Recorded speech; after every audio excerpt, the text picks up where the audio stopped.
Today I want to present Hector, a good friend, Hector Abarca-Torres, for this installment of our talks from the seminar on Latin American architecture and urban development systems. Hector is a licensed architect in Canada and Peru, currently residing in Vancouver.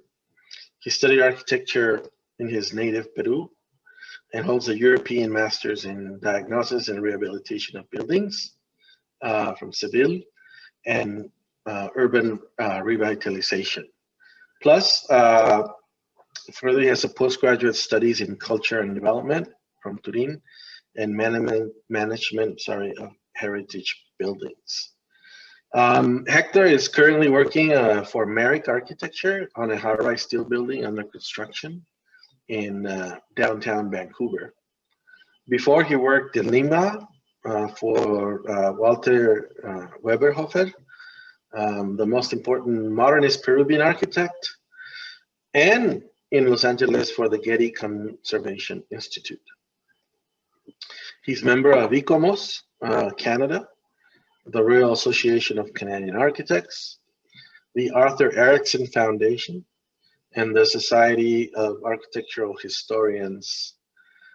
Also, as an independent scholar, he has published articles and book chapters for publications in Peru, Ecuador, Argentina, Italy, the UK, and Canada.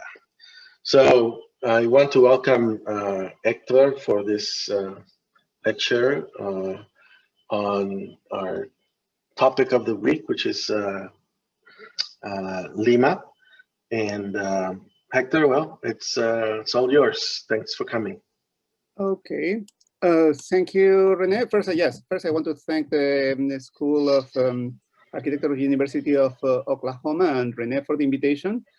And also all of you who are spending some time to listen to this humble storytelling about Lima, Peru, and also my friends who have decided to follow today, Heinz Berhofer, I see the Euro Villaran, and let's start. So I will start sharing my screen.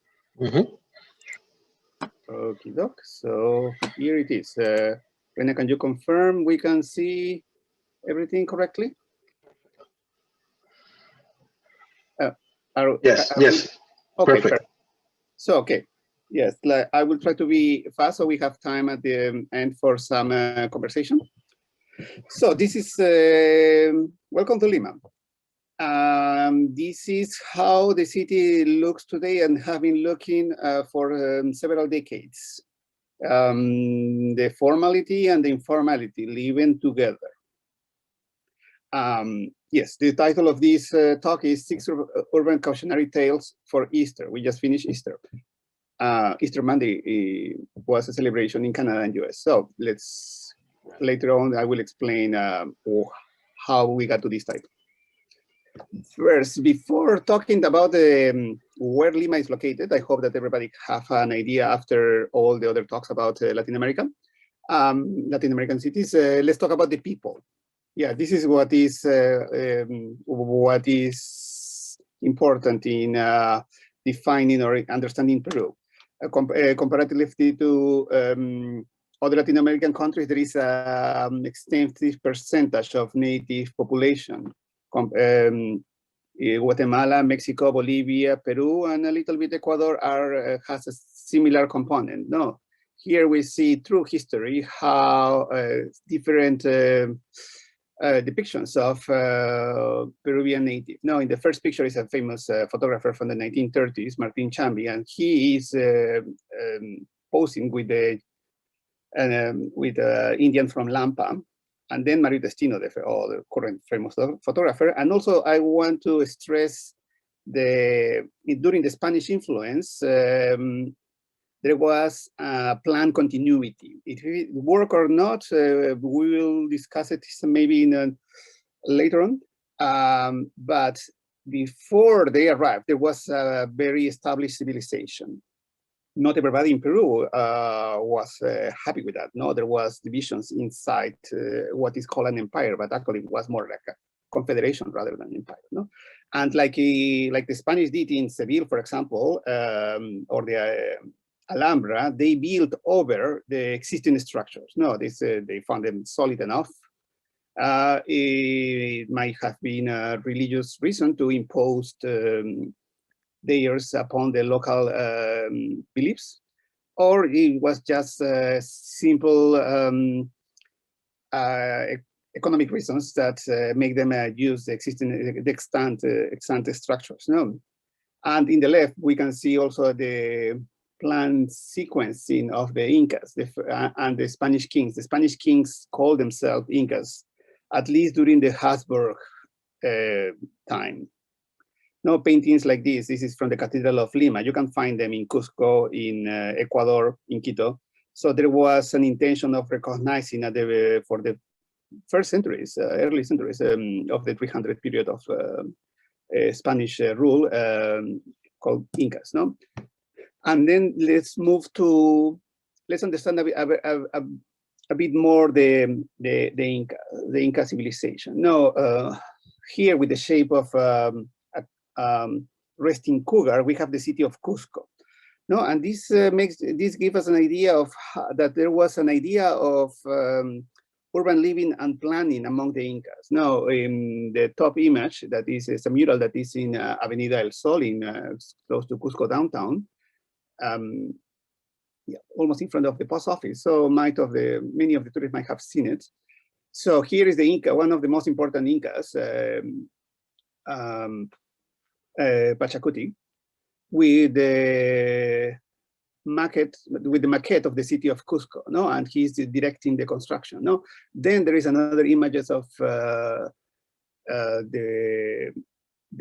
wars they have with another bands or tribes, and then other details of their daily activities, no. And the Incas were able, they didn't last much in time, around only like couple of hundreds of, like from 1250 to 1530-ish, where the Spanish arrived. It's not even 200 years. And they were able to build Machu Picchu in 50 years, what is still impressive. And not many scholars have agreed exactly how it was built. But also there was a big network of roads connecting the different settlements that are still popular with the tourists. And they develop systems of accounting, like the quipus, this string shaped or a string composed abacus. That also is some of the knowledge that were built behind it is still to be discovered. And but above all, the agriculture. No, here we have some views of how the terracing, they were able to manage better than we do today, the weather and the difficulty of the geography to do shifting of crops according to the altitude and creating microclimates and rotating different produce. And let's move to Lima. So this is on the top left. We see how it was, how the scholars think it was Lima at the time of the Spanish. Lima was, if I'm not wrong, the second or third option for a capital for the Spaniards, and they decide their location based on the port. No, before they use some port in the north, and they have to walk several days to get to Cusco. So Lima was still far, but it was in the center of the country. No. And one of the particularities in Lima is their climate. In the left, no, in the right bottom, we see how is the average climate of Lima before, before climate change. So is 14, even when it's 13 degrees centigrade, is considered like a cold day. And usually about up to 25 in summer. Now we can get 30 something that can be really hot for people like that are not like local people that are not used to that. No, you're coming from Spain or Italy or California, it's nothing. But yes, so it's a city without rain. It's covered by clouds. The weather is very similar to Santa Monica. If there is mist, and it's a desertical city, also similar to Los Angeles. No, Cairo, Los Angeles are cities built on a desert. No, and there were settlements. There were some what we call wakas. There were some temples that are still scattered around the city and among the urban areas. No. Like we can see one that is very well preserved. So this is to show that the Spanish didn't arrive to a place that was empty. There was stuff there. And this is the Spanish city, and we can see the grid, typical of the Spanish-founded cities. You have heard this in the other talks. And to the right, to the left bottom, actually this map is upside down. Now we depict the north is on the bottom, and we have how it was this design, the planning by the Spaniards in 16th century. Is what they call the Republic of Spanish. That is a grid. A nice grid with theoretically the plaza in the middle, but in this case it's closer to the river. And in the in the left bottom, what it was called the Republic of Indians. It's not a republic like we understand today. It's a republic that was more like from a civic Greek understanding. That is, they have their own rules, their own management, all under the crown of Spain, but there were some independence in how they were handled, and they were not recommended to mix. They moved to downtown for work, but then every evening they returned to their section. And you can still visit these areas in Lima if you are brave enough. So this is Lima today. So those are 4 postcards of Lima. The tourist city, Work Heritage Site, the inner city that has a lot of the Spanish and early structures, mostly in adobe, not very well kept. The city of the people, the middle class city that is like a small percentage really of the city. And the informal settlements, all living together. And you can see that how is the structure of the city facing the ocean is still similar, again, similar to Santa Monica. There is a highway running along the coast. So here I will, in 1971, Super Studio from Italy, they published this article or this game in the architectural design. The magazine that was edited in those days by, I don't remember well.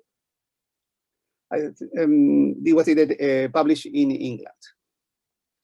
So this was a game. They presented 12 types of cities, and you have to choose at the end which one you like. But there is a trick in this game. Those are not utopic representation of ideal cities. Actually, there are dystopic representations of actual cities, and according to your results, they insult you. We are not going to do this today because, well, this was in the 1970s, so it was like a shock experience, because any of your selections was deemed wrong, even not playing. If you say, "Oh, I don't like this game. I want to, I will keep on and do something else." No, it's because that means also that you don't really. You're rejecting or you're renouncing to the decision you have in making a change. This is the time, you remember Super Studio, Archizoom, Archigram, were these groups that challenged the establishment. And what is interesting enough is the architects of this generation have a really strong impact in Lima, because this is the group that follow or were contemporary with the Team X that challenged the Siam principles, and we are going to talk about them in a minute.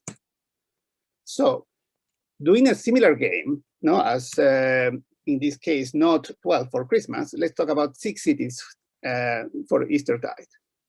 And let's start with one type of city we find in Lima.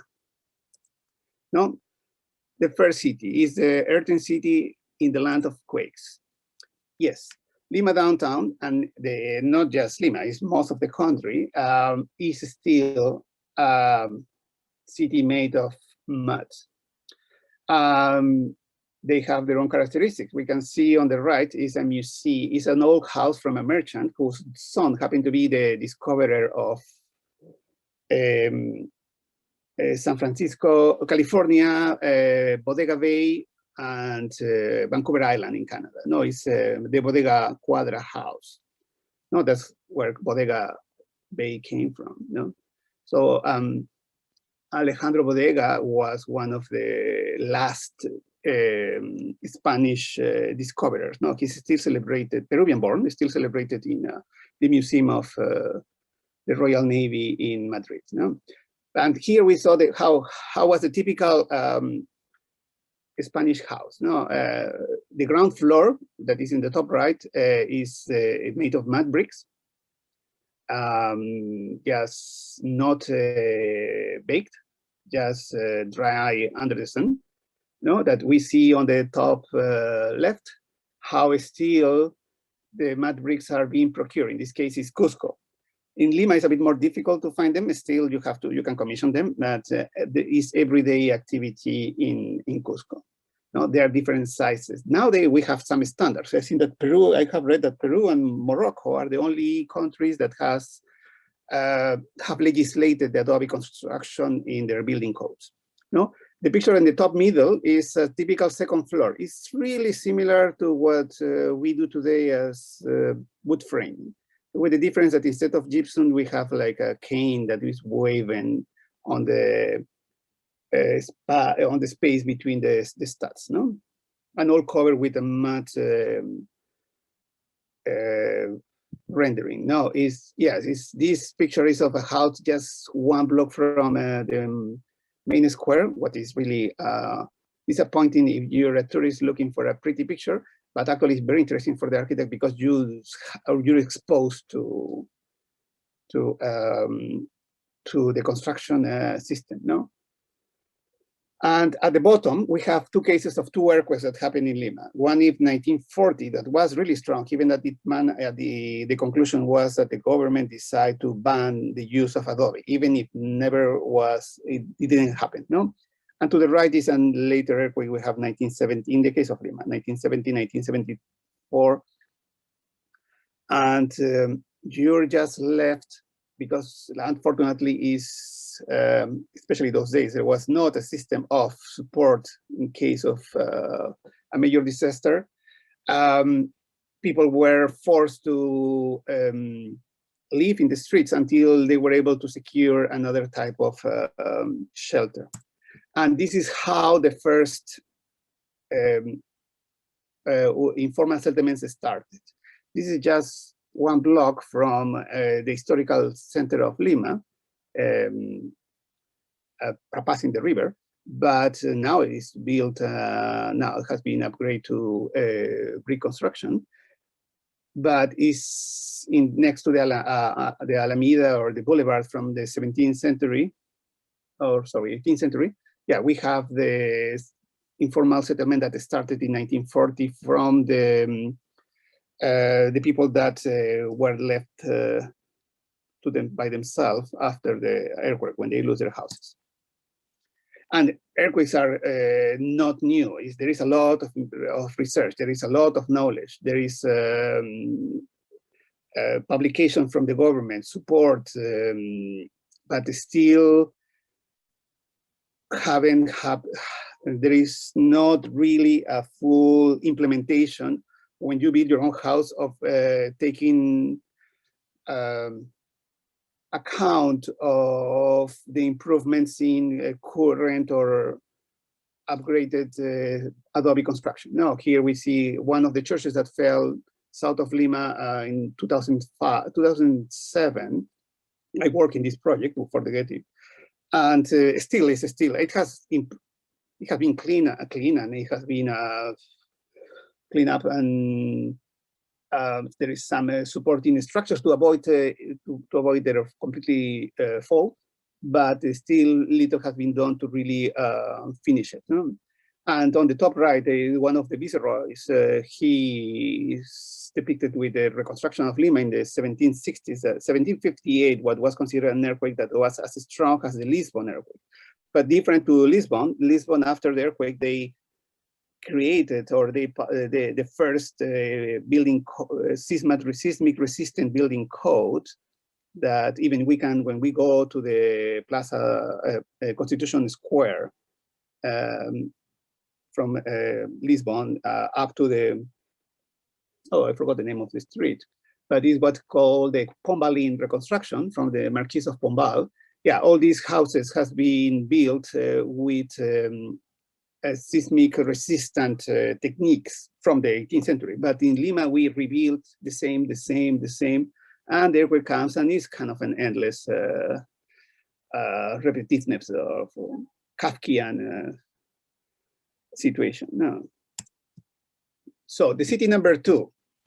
Yeah, in the 1920s and 1930s, Latin American cities received a lot of money. There was a lot of wealth. We have seen it in the talks about, especially Buenos Aires. No? And some of this money spilled in Lima, that was not a major city, always have the complex of being smaller and less important than Santiago and Buenos Aires, but still, they wanted to be on the game.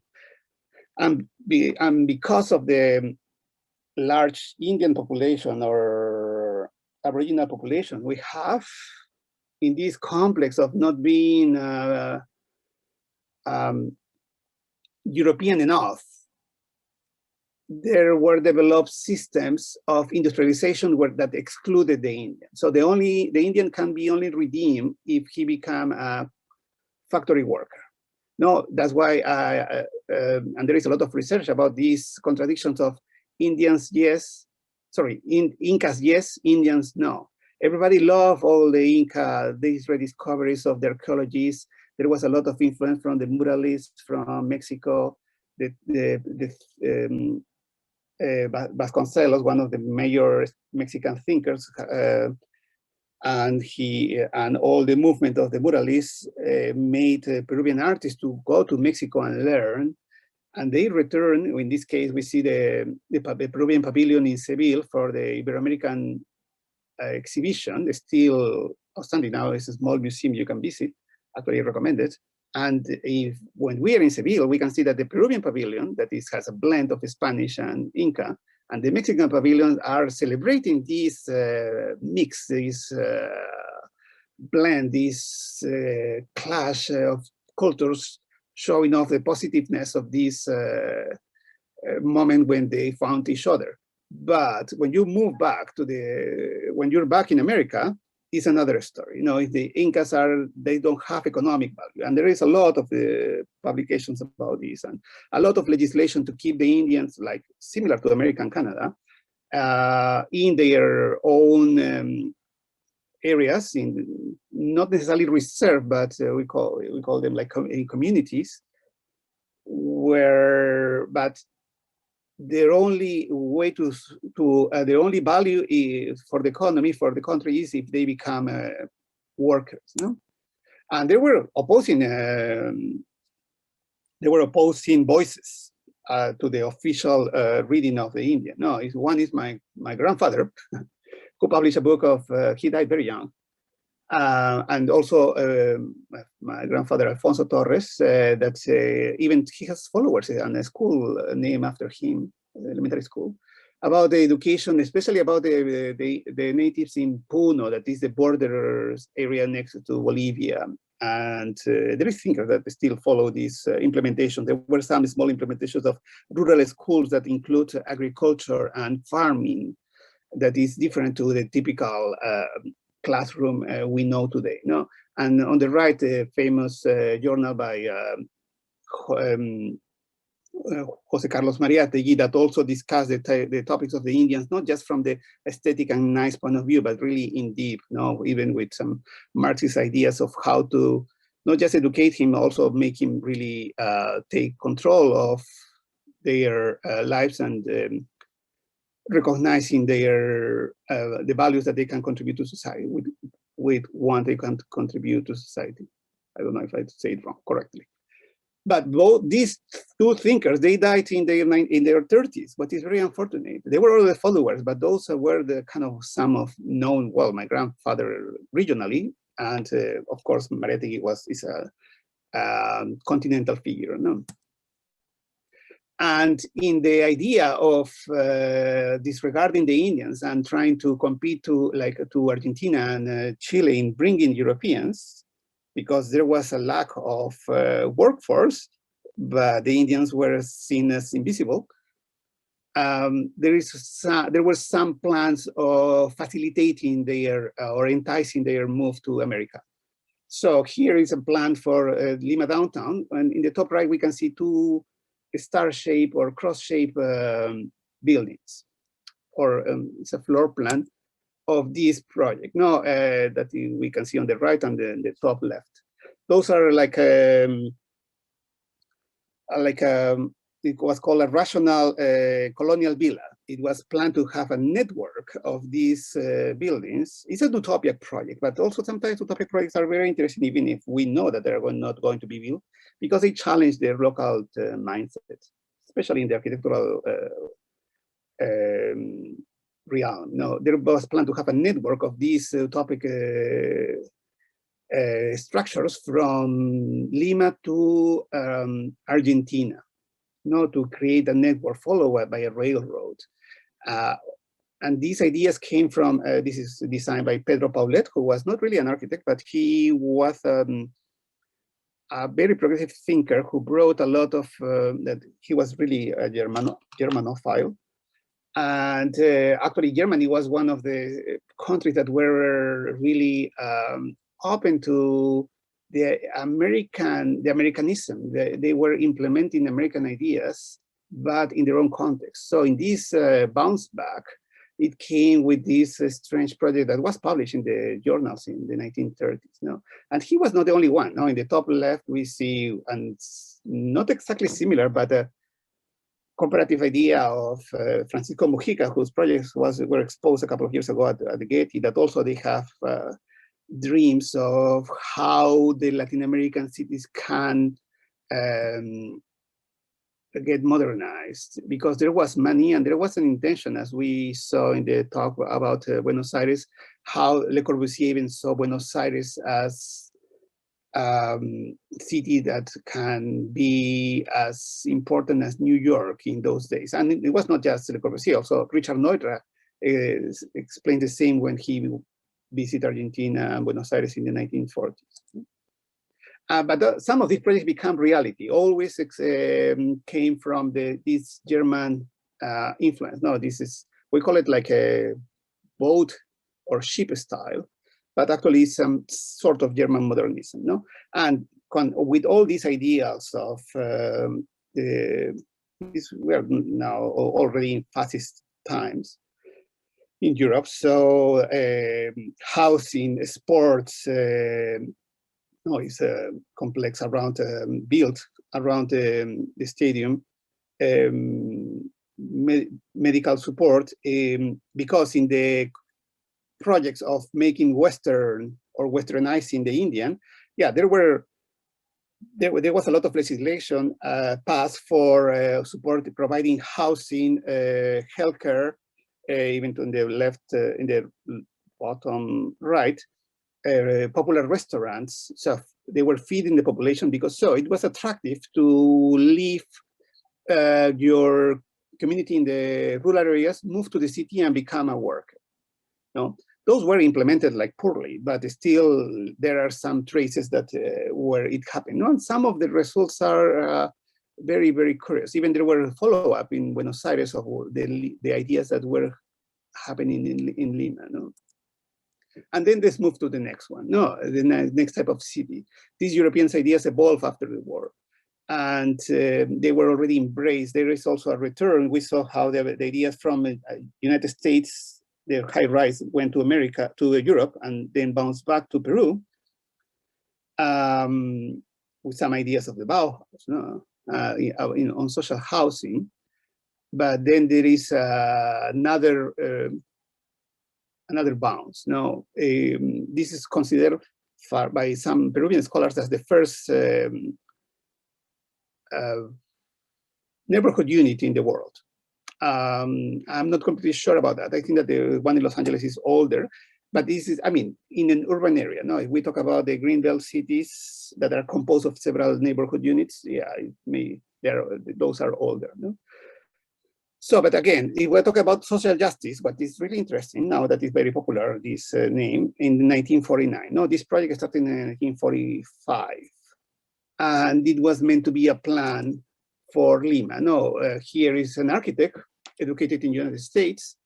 In this year, he was a member of the parliament. He later will become president. And he have a plant, like it was a blend of what he learned here and there. No, is like neighborhood units around the city of Lima. And these ideas were even heard by and published in journals in Colombia, in Buenos Aires, presented to the congresses. The Congress of Pan-American Architects was a very popular event. And this is one of the reasons why Latin American, at least South American architects didn't really attended much the CIAM congresses. They were more focused in local issues. And up to the late 1940s, the Congress of Pan-American Architects were really, really popular. No, we know that, let's say in the one that was in Mexico, it was attended by Frank Lloyd Wright, Richard Neutra. So it was not really like a small event, no. And it allowed, there was a big interest in social housing, and there was a lot of exchange. Now here on the top right, I think that is from Argentina magazine that they published the plan from Fernando Belaunde for Lima of a network, like a new towns of neighborhood units. No? And these neighborhood units were like the American version of the Bauhaus Siedlung. No, is Belaunde in his American school, he learned about the promotion to the neighborhood units that Louis Mumford made. The book of Catherine Bauer, who also systematized the European housing experience for United States. The publications of Louis Sert, the Greenbelt towns that they were published in Argentina, and the same articles were republished in Peru. No? And on the bottom right, we have one of the exercises of Walter Gropius and Martin Wagner that were published in Architectural Forum. And actually, this very same project is the one that Belaunde used to convince the Peruvian president that neighborhood units were the solution for the housing needs in Peru. And this is the moment that the country has money, no? We have to say that, no? And this is how it looks today, no? And there is some mix of, we can see aesthetically looks kind of one of the, maybe like sunny side, some of the projects that were promoted by Mumford and Clarence Stein. And even they have some, if you have some level of abstraction in your eyes, there is some similarities also to the buildings, from the balcony buildings of Hannes Meyer in Dessau. No? And this duck is a beautiful design for the children's and common areas. No? And then these 10 things started to get too abstract. No, there is still some romanticism in this domesticity of the American housing design. But then after this, the strong influence from the CIAM, especially after the war, because the other project we show started after the war, but it was planned kind of during the war, and that didn't really affect much South America. So this is a project by Louis Sert for the Plan of Lima and Paul Lester Winner. And this is just a strict CIAM guidelines. No, we remember that this is before Sert became the dean of the School of Architecture of the DS in Harvard, and he already published How Can Our City Survive? Or no, the name is Can Our City Survive? That is his version of the Athens Charter, with some corrections made following an advice by Louis Mumford. No? But still, this is the Peruvian version of the Lima version of the plan Boisin, or the 3 million city of Le Corbusier. No, it was, even if this model was just deemed to give an idea to developers, still it only kept a couple of heritage sites, and it was, we can see like some buildings in what is called San Martin Square, and a little, here we see like a little courtyard from a charter house, a little space from an old church, but somewhere there. But still, it was just wipe out, delete everything, and start something supposedly clean and airy and sunny. And some of these buildings were built. Well, it's pretty disappointing. And nevertheless, it was canceled, the plan. And after that, there were some attempts, but the same people involved, or new professionals trying to revive it, but it was not possible. The reasons are plenty. And we are talking about here 1949, and then in 1955, 56, no planning, 1963, no planning. So it's a giant of mud and steel grows without a plan, says the article. No? And then at the same time, we are looking for other solutions. No? And we go to the model number 4. Here, we are in the 1960s now. This is Previ. It's the only project built in Peru that is in the history books. Still, as a side note, but we hope not just that, in other projects start becoming more studied. No, so this is what happened at the competition. The projects that were submitted by the authors. It was minimum housing, low density, high density, even up to 16 persons, low rise. We can see in the middle the project by even one was meant to be built with Adobe mixed to CMUs by Christopher Alexander. No? But there were some challenges to the most important architects of the world were invited by Peter Land to provide and change from the core the ideas of local housing that were following up to the world what was going on in Europe and America, what it was not the best. A lot of research was done. It's first time that professional construction was keeping timelines and schedules were implemented in Peru. We have from like low tech to high tech. On top is the Peruvian winner. There were 2 streams of competition by invitation for foreign architects, big names as Atelier 5 from Switzerland, the Japanese metabolist Kurokawa, Maki, Christopher Alexander, and in the top bottom we have Herbert Old, the right bottom, that he required. The technology he required was as advanced as let's say Habitat 67 by Moshe Safdie.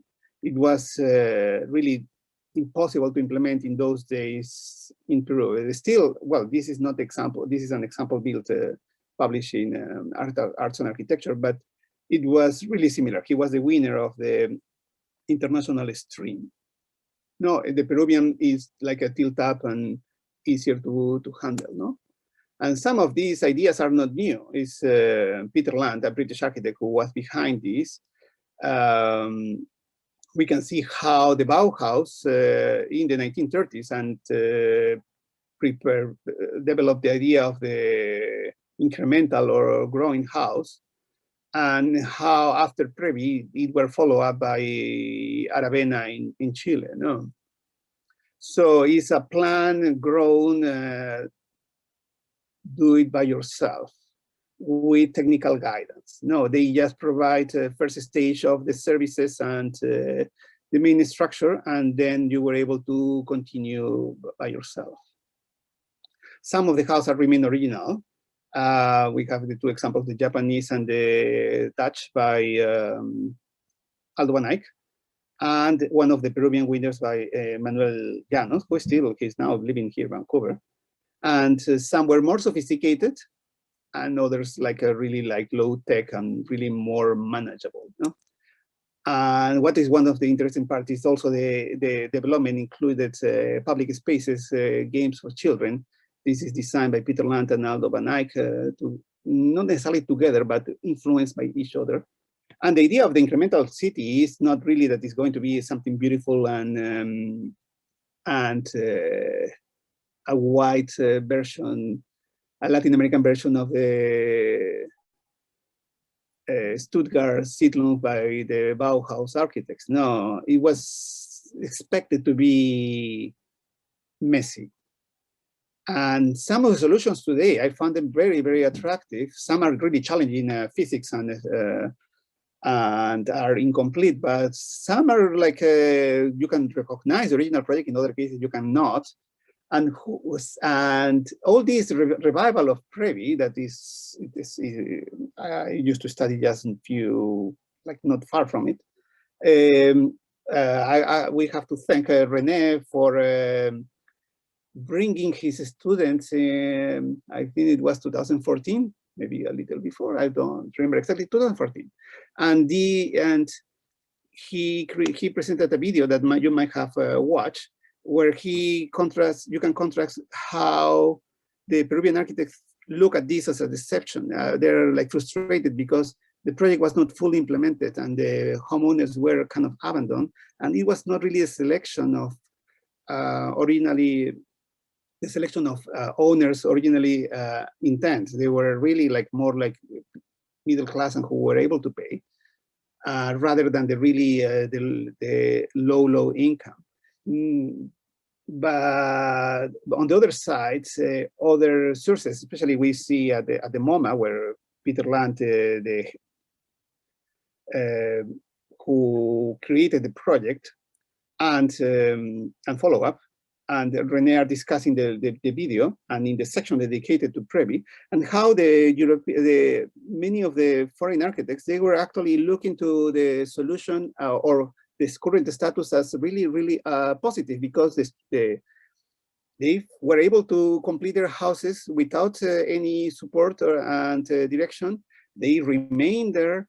It was not abandoned, and is still, even if it's surrounded by a difficult neighborhood, still Previ, even if it's really compact and the streets are like walking into a waving and meandering medieval European city, still preserve the attractiveness and quietness, small scale that was expected to have. No, unfortunately, it wasn't a model. Still, it's an existing laboratory that should be revisited and follow up somewhere besides Elemental. No, and on the bottom we see how also the MoMA contributed also to this revival by inviting Rene and creating like talks with some of the former winners like Manuel Llanos, and this is an event organized by the Architectural League in New York. No? And there were other Previs, like one is we saw the incremental housing. They were also for site and services, post-disaster self-aid construction houses made of adobes, all run by Peter Land. And let's move to the fifth type of city. The informal city is kind of also what is really what depicts Lima. No, Hector. Yes. Just to give you, you got about 10 minutes. Okay, perfect. I will speed up. Okay. Thank you. So here is how you were procuring housing by yourself in the 1960s and even before. No, and is when the British architect like John Turner, he moved to Peru without telling anybody, and he's rediscovered by his colleagues. He's a graduate from AA, as Rene and many others. And he said that he reeducated himself. He started learning how the locals were taking ownership of the land that the government at the end it was given to them, and they rebuild their houses, no, or build the houses from the scratch. And they have a plan. He systematized what they were doing. They learned about on the go, no, and all this information were shared, and or he was able to understand and these popular movements through his own education, following the Colin Ward and Patrick Geeds thinking of anarchy in housing. That not an anarchy that really wants to destroy what is built. It's an anarchy that means like is really clearly depicted by Winnie the Pooh and the 100-acre woods. How, as a community, they were able to help each other. They have, Eeyore always have housing issues, all of them, and he lives in a makeshift house, always being rebuilt and managed by the local community. No, in this case, let's say Christopher Robin is the government who doesn't really interrupt. He's not able to help, but he's able to facilitate, and it's what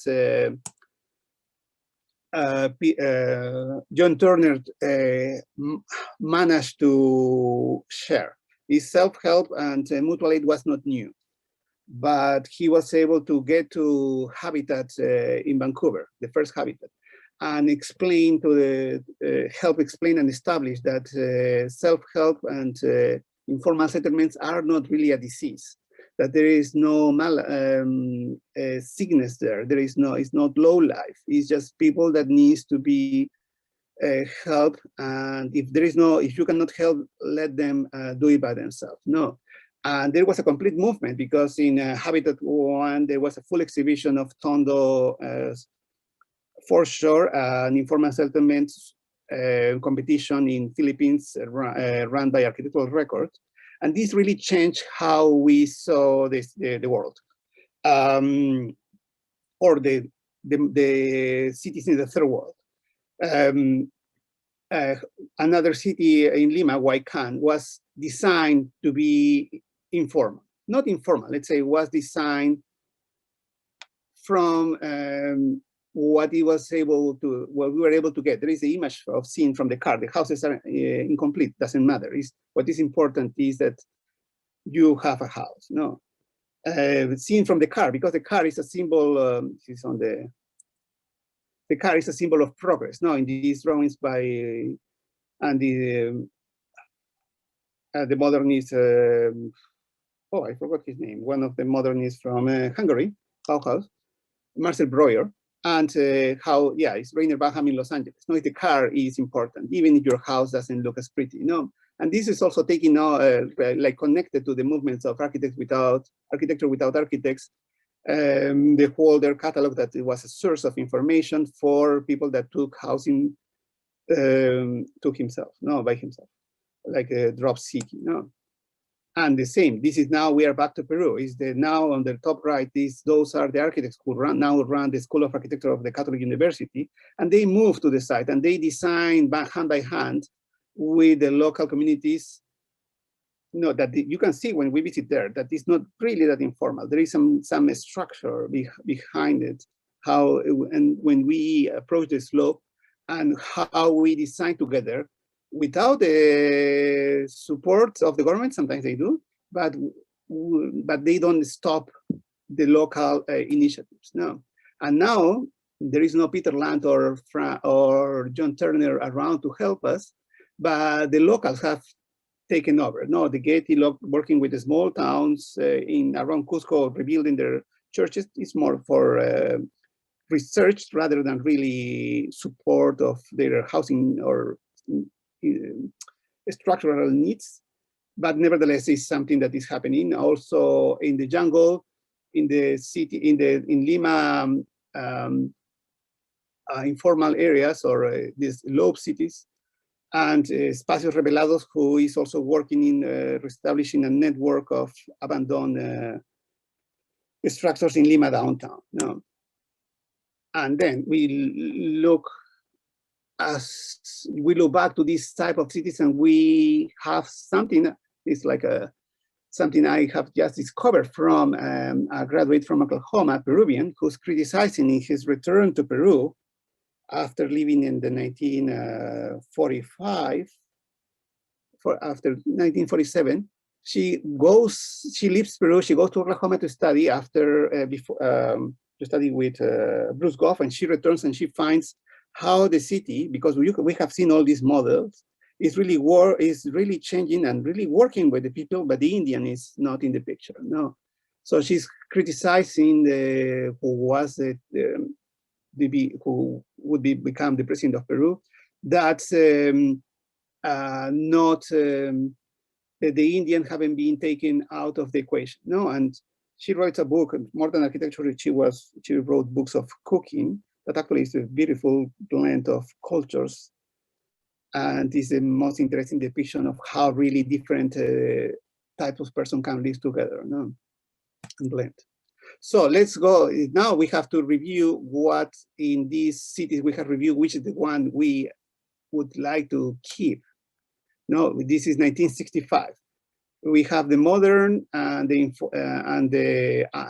forgotten Lima. Is on the top right, a project of Walter Berhofer in Time magazine, contrasted to informal settlement.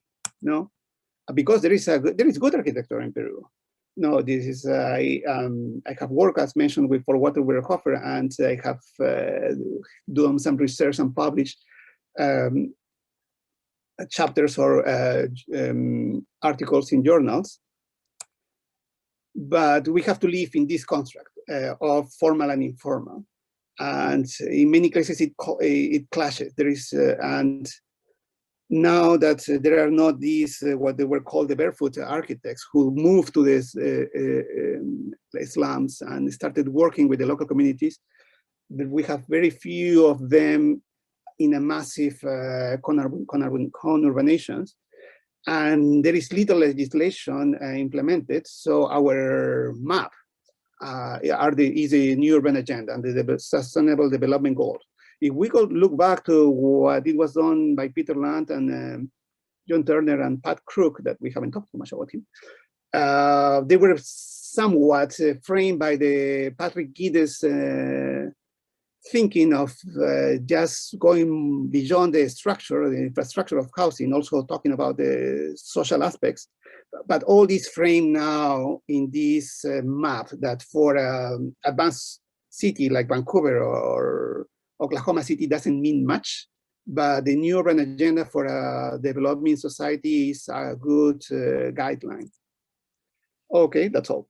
Thank you. Excellent, excellent. You should have make it shorter. No, I think it's perfect. And we're going to open it to questions. And I want to, I know we have an audience and from outside the school. And so I want to first open it to some of the students, and I'm going to be able to have you here, be able to unmute yourself. So I'd like to have your host today, which is Kennedy from our class. Maybe he could start with a question for you. So Kennedy. Yes. Sorry, I'm still in the facility. Yes. I ain't hear you. Say it again. Oh, so do you want to begin with the questions for Hector? Oh, no, no, go ahead. Go ahead. I don't have a question. Okay.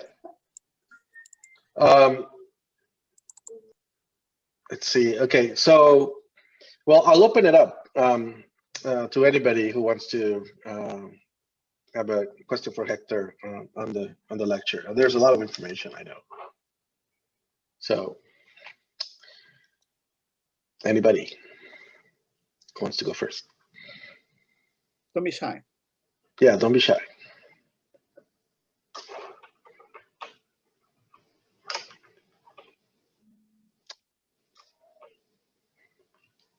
Anybody? Jordan? Samira? Emma?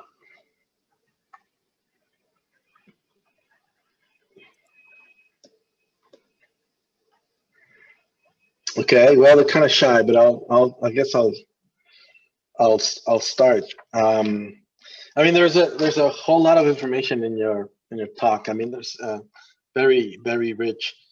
And at the end, you just touched upon kind of contemporary Lima a little, right? And it would be interesting is what type of development is happening now in Lima? Is it, because it seems that it was kind of like a cooking pot of a lot of experimental housing in since the 1930s. And what kind of let's say, what kind of structures are you building now? Has the market taken over, like in many other cities, and sort of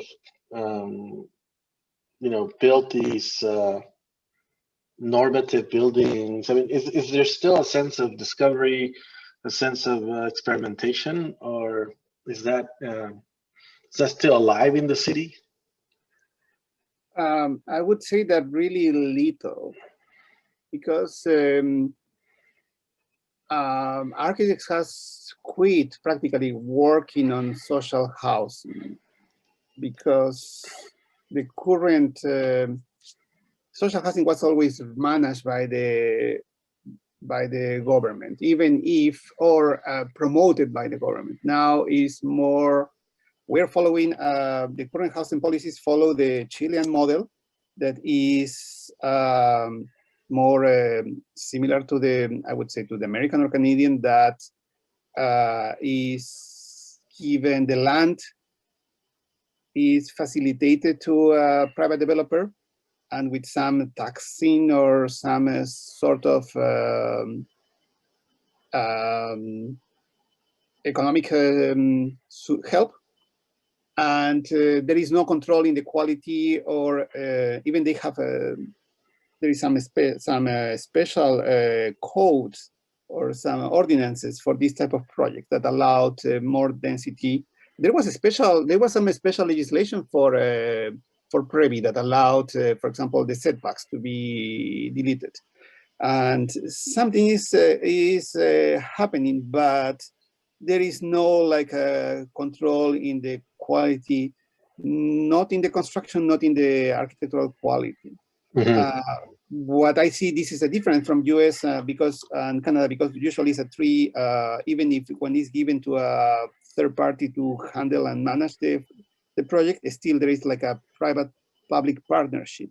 So there is still a level of control. In the case of Peruvian, is completely left to the developer. So what is, and you have to be lucky that your architect is really involved in providing something of quality. But what is being offered today is just, they look like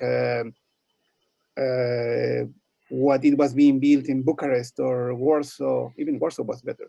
Bucharest or any other Eastern European city in the 1950s. No, it's just blocks, identical. Right. And repeating, and very far from the city.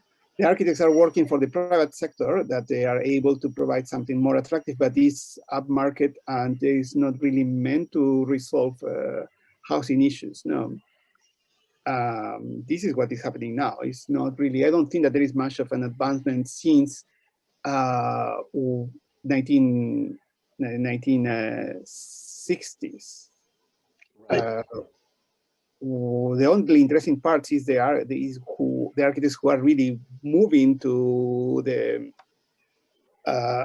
job sites. Is in the case I show a little picture of a school in the jungle, designed by Marta Macaglia, who is an Italian architect who he's practically living in the jungle in a small town that you can only access by river, and doing design with the community, and then going back to Europe to lecture about that, and being able even to get some funding to move on her projects that are of really, really high quality, and still really with a very simple construction technology. No, this is what is pretty interesting and it's happening in different small pockets, but it's practically your own initiative. You have to find where there is no government, that is, there is a lot of places, and organize yourself and the community. And you have a bibliography for that. You have all the writings of John Turner and Colin Ward that allows you to do that. And one of the reasons they finished working in Peru is because they found that working in England or United States, they have too much controls. The absence of government in Peru is also an opportunity for doing interesting stuff. Is in Peru, the law is enforced only when your crime is public. No, so you can do a lot of. There is a big gray area where to work. No. Yeah, maybe like many places in Latin America. Yes. Okay. Any questions for Hector? I'll open it up to everybody who wants to participate. Yeah, Rene, it's Julia. Hi. Hi, Julia. I just want Hector to, I'm Hector's partner. I'm in our house here in another room. But I would like Hector to speak about currently the state in Lima, because as he didn't mention yet, but Lima is kind of going backwards in some ways in planning. They want to implement and have been already large scale freeway systems to move cars faster. They're kind of going backwards in planning. So maybe Hector can speak about that and share that with your students. Thanks. Okay, thank you. Yeah, well, no, first also Julia is an environmentalist, so she kind of knows what she's talking about. Yes, and yes, there is some idea anytime we elect a mayor that infrastructure is more important, or the most important thing. And there is a chaos in how the streets are planned. Is moving from one side to the other side of the city, what is impossible. Everywhere is worse than Los Angeles. It takes you 2 hours, something that when I was studying from my house to my university, now is 2 hours. Like 15 years ago, it was 50 minutes by bus, and driving was 30 something.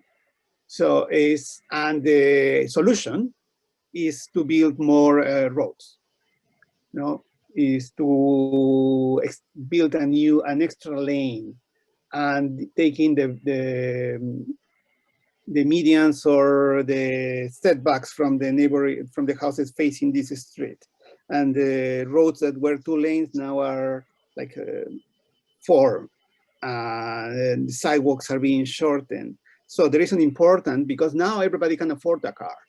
There is an improvement in the economy of Lima. I would say that we are like we are still a third world country, but I would call it like maybe 2.7. No, so there is the level of poverty has been reduced but there is no investment on real infrastructure. And since the 1970s, there is no plan for Lima. And people like that. People like it like that. Politicians and developers like it because they can do whatever they want. And there was a plan that was meant to be approved in the like 5-6 years ago, and it was stopped at the last minute. No, and this is inorganic growth.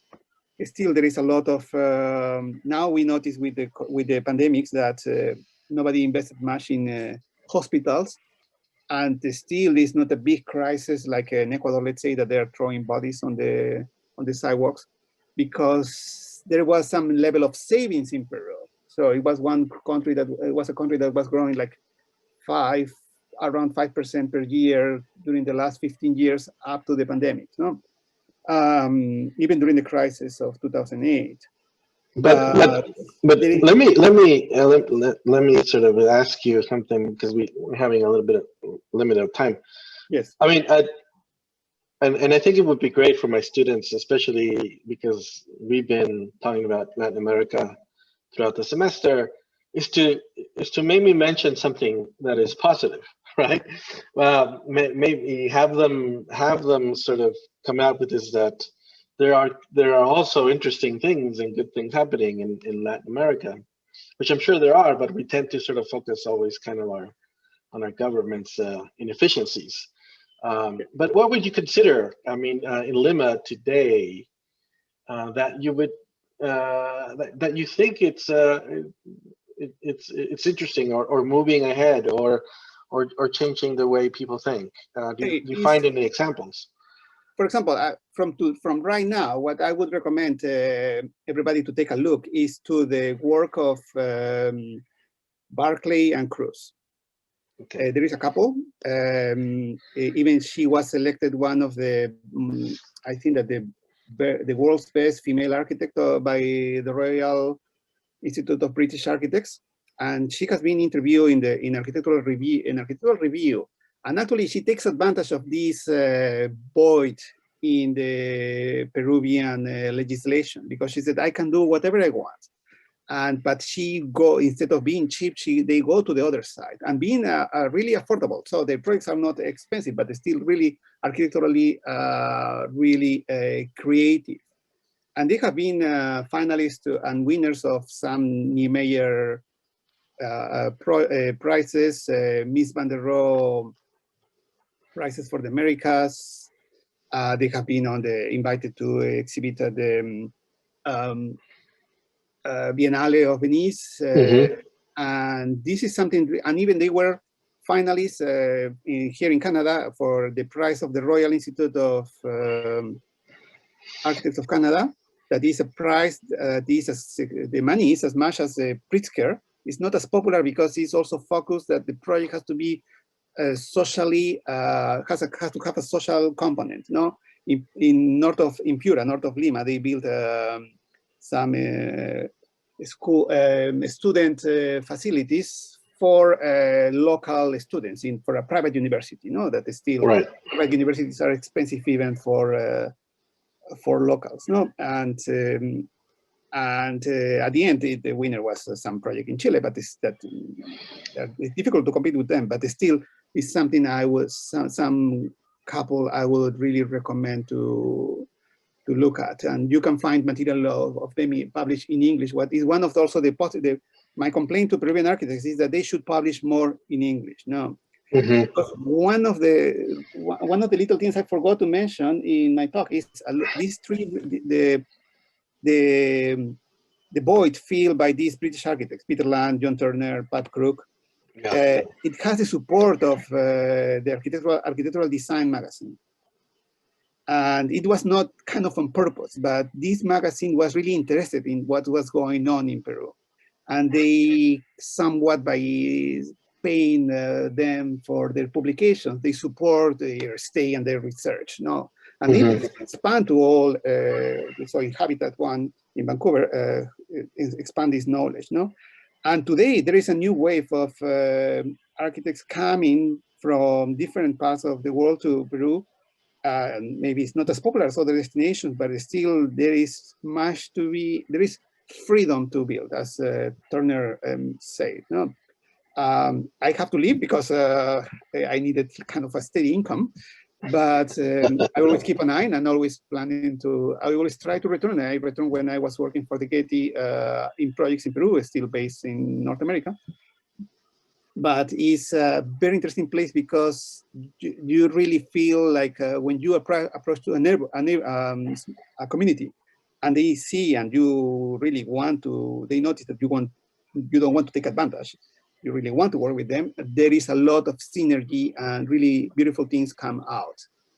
And this has to be shared more, because it's kind of what everybody's doing in Latin America. Yes, the government is not efficient, but at least they don't really at least in Peru, they don't really stop you from taking the initiative. No. They don't interrupt you well, unfortunately, the time's up, and I want to thank you for this great lecture. There's a lot of interesting information. It was great because we did touch a little bit on some of it in our lecture with the students, so I hope they were familiar. And you kind of explained it, of course, much better than whatever I could. And it was, I know it's this very short time, 1 hour, to try to explain it. 100 years of architectural history of a place, but it's an interesting country, a very interesting city, which I had the opportunity, of course, like to visit, and hope to be back there soon again.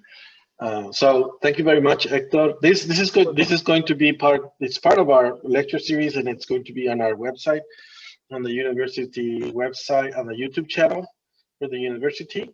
And I'll send you an email with a link so that you can share it with anybody you want. Yeah. Also, sorry to interrupt. Julia has put in the chat the 2 links of the architects I mentioned, the Barclay and Cruz, and Semillas Peru, that is Marta Macaglia, that working in the jungle. So really, really, this type of work really opened your mind and really and help you understand that there is much more happening than what is mentioned in architectural record and Casabella. All right. Yes, you got them. We'll take a look at those for sure. All right. Well, thanks everybody for being here. All our guests from Peru. Heinz, thanks for being here. We have to meet again. And we have to meet again, definitely. All right. I'll let you guys go, and thank you very much. Gracias, Hector. Muchas gracias. Hasta pronto. Hasta luego. Chao. Y gracias a todos.